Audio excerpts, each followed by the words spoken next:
Hello दोस्तों, मैं आपका दोस्त विराट बिन। आज से हम एक नई सीरीज स्टार्ट करने जा रहे हैं, स्टैटिकल सॉफ्टवेयर आर। हम स्टैटिकल सॉफ्टवेयर आर के ऊपर कैसे कोडिंग करते हैं उसको सीखेंगे। ये एक हिसाब से पाइथन की तरह ही कोडिंग करता है जैसे हम पाइथन, लेकिन पाइथन जो है इसका एक एडवांस वर्जन है। हम सिर्फ स्टैटिकल सॉफ्टवेयर के ऊपर जिस तरह से हम कैलकुलेशन के अंदर हम कैलकुलेट कर सकते हैं कोई भी वैल्यू, मल्टीप्लाई, एडिशन, ठीक है, उसी तरह से हम इसमें भी इसकी मदद से भी कर सकते हैं। बिल्कुल पाइथन की तरह ही वर्क करता है ये भी। चलिए देखते हैं। हम बेसिक कैलकुलेशन पहले स्टार्ट करते हैं। जैसे मैंने लिया 50 प्लस, ठीक है, 50 प्लस 25 लिया, ठीक है, 75, सॉरी मैंने वाला 50 इक्वल्स टू 25, ठीक है, 50 प्लस, मैंने 50 प्लस 25 लिया, ठीक, जो कि आएगा 75, ठीक। अब इसके बाद मान लीजिए मैंने 50, ठीक है, 50 माइनस लिया, ठीक है, 50 माइनस फिर कोई भी वैल्यू ले ली, मैंने 5 ले ली, ठीक है, 45, ठीक। अब उसके बाद मुझे मान लीजिए मल्टीप्लाई करना है, मैंने 36 लिया, ठीक है, 36 इंटू 8 किया, ठीक। उसके बाद देख लीजिए 288, ठीक। अब इसके बाद मुझे कोई भी वैल्यू और मैं कोई दूसरी वैल्यू लेता हूँ, मान लीजिए 225 मैंने बड़ी वैल्यू ली, ठीक, डिवाइड किया मैंने 9 से, ठीक, तो कितना आ गया 25। तो इस तरीके से हम कोई भी मतलब मैथमेटिकल कैलकुलेशन जो है इसके ऊपर परफॉर्म कर सकते हैं। अब मान लीजिए मुझे पाई की वैल्यू फाइंड करनी हो तो मुझे उसके लिए पी आई जो है पी लिखना पड़ेगा, ठीक है। पी आई लिखेंगे, हमारी जो वैल्यू आ जाएगी। अब मान लीजिए मैंने साइन का यानी कोई भी टिग्नोमेट्रिक वैल्यू की फंक्शन अगर मुझे फाइंड करनी है वैल्यू, तो मैंने साइन 0 लिख दिया, ठीक है। मतलब याद देखिए इसमें स्मॉल ब्रैकेट यूज होता है, तो मैंने साइन 0 की वैल्यू 0, ठीक है। एक बात याद रखिएगा, जो हम ये जो साइन 0 लिखते हैं, अगर मैं देखिए यहाँ पे मैं अगर साइन 90 की वैल्यू फाइंड करता हूँ, ठीक है, साइन 90 लिख के 90 की वैल्यू फाइंड करता हूँ, तो ये जो वैल्यू देगा वो 1 से लेस देगा, ठीक है। लेकिन अगर मुझे देखिए इसमें अगर मुझे एक्यूरेट अगर जो मतलब जो ट्रिग्नोमेट्रिक फंक्शन, उसके लिए मुझे क्या करना होगा, यहाँ पे साइन जो 90 परफॉर्म करना है वो मुझे पाई लिखना पड़ेगा, ठीक है। पाई बाई 2, पाई की वैल्यू आपको पता है 180 होती है ना, तो पाई बाई 2 लिखूंगा तो क्या हो जाएगा 90 हो जाएगा, ठीक।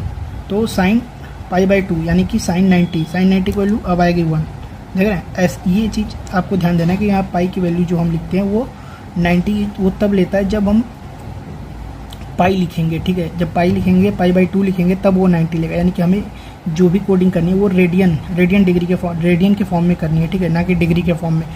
तो इस तरीके से कैलकुलेशन होता है। बाकी जो भी कैलकुलेशन होगी आप इस तरह से कैलकुलेशन कर सकते हैं। जैसे आपको मान लीजिए स्क्वायर रूट निकालना है, स्क्वायर रूट फाइंड करना है, तो आपको लिए उसके लिए SQRT फाइंड लिखना होगा, ठीक है, SQRT। फिर उसका जो भी फंक्शन है वो आपको स्मॉल ब्रैकेट के अंदर कोई भी फंक्शन की स्क्वायर रूट जिसका अभी आप निकालना है, मान लीजिए मैंने 9 का निकाल रहा हूँ, ठीक, तो 3 आ गया, ठीक। इस तरीके से आप कोई भी स्क्वायर रूट निकाल सकते हैं। आपको अगर किसी भी फंक्शन का लॉग निकालना है तो आपको कुछ नहीं करना है, बस लॉग लिखना है, ठीक है, लॉग। फिर उसके बाद आपको स्मॉल ब्रैकेट के अंदर कोई भी वैल्यू दे देनी, मान लीजिए मैंने 10 दे दिया, ठीक है, तो log 10 की जो वैल्यू है वो आ जाएगी। देखिए log 10 की वैल्यू, ठीक है, मैंने मान लीजिए log 0 की वैल्यू सबको पता है, ठीक है, log 0 की वैल्यू सबको पता है, तो इसलिए मैं log 0 को लिख के एक बार दिखाता हूँ, ठीक। तो log 0, ठीक, देखिए माइनस इन्फिनिटी। अब मुझे अगर मैं log 1 की वैल्यू लेता हूँ, ठीक, अब आप देखिए आपको खुद से कोडिंग आप जब तक ट्राई नहीं करोगे तब तक आप नहीं सीखोगे, तो इसलिए आपको खुद से कोडिंग करनी ज़रूरी है। log 1 की वैल्यू 0। तो इस तरीके से आप कोई भी कोडिंग इसके ऊपर परफॉर्म कर सकते हैं। जो भी आप जो भी सोच सकते हैं मैथ के अंदर, वो सारी कोडिंग को आप इसके ऊपर परफॉर्म कर सकते हैं। जैसे पॉलिनोमियल की वैल्यू जो फाइंड करनी है, ठीक है, पॉलिनोमियल आपको सिर्फ क्या करना होगा, एक्स डिनोट, जैसे मान लीजिए मैंने एक्स क्या एक मतलब नेम दे रहा हूँ, ठीक है, तो आप इसको एक्स इक्वल्स टू भी लिख सकते हो, या फिर आप इस तरह से भी, जिस तरह से मैंने डिनोट किया है एक, ठीक है, एक ब्रैकेट, फिर उसके बाद में एक मतलब एक हिसाब से डैश का साइन, ठीक, वो भी एक इक्वल का ही साइन लेता है इसके अंदर। लेकिन आप चाहो तो यहाँ पे x इक्वल्स टू भी लिख सकते हो, जैसे मैं आपको लिख के दिखा देता हूँ, ठीक है। मैंने जो चीज़ लिखी है, जैसे मान लीजिए x इक्वल्स टू मैंने यहाँ लिख दिया 5, ठीक है, मैंने x की वैल्यू 5 दी, फिर इंटर दबाया, फिर मैंने y लिया, ठीक है, y इक्वल्स टू मैंने लिया कोई भी y इक्वल्स टू मान लीजिए मैंने 9 ले लिया, ठीक है, मैंने 9 लिया, ठीक। अब मुझे परफॉर्म करना है x प्लस वाई, ठीक है। आपको पता है कि x प्लस वाई क्या होगा, ठीक है, 9 प्लस 5, ठीक है।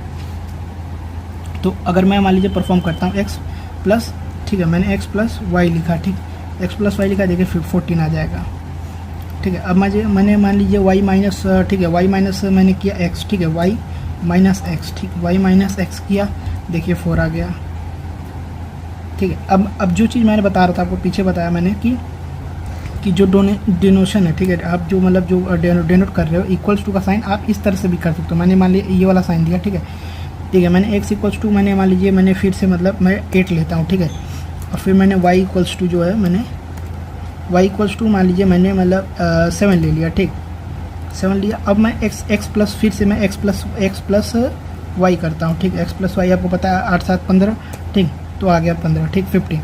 अब उसी तरह से मैंने y माइनस कर लिया, ठीक है मैंने x माइनस कर लिया, ठीक है x माइनस वाई कर लिया, x माइनस वाई कर लिया तो देखिए 1 आ गया, ठीक।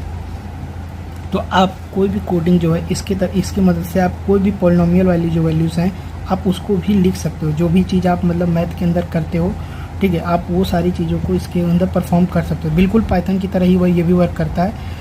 अगर आपने पाइथन 12th में अगर आपने कोडिंग सीखी होगी, 12th में अगर पाइथन लिया होगा तो आपको पता होगा कि पाइथन कैसे वर्क करता है। तो बिल्कुल डिटो ये भी पाइथन की तरह ही वर्क करता है लगभग, बस पाइथन जो है इसका एडवांस वर्जन है एक हिसाब से।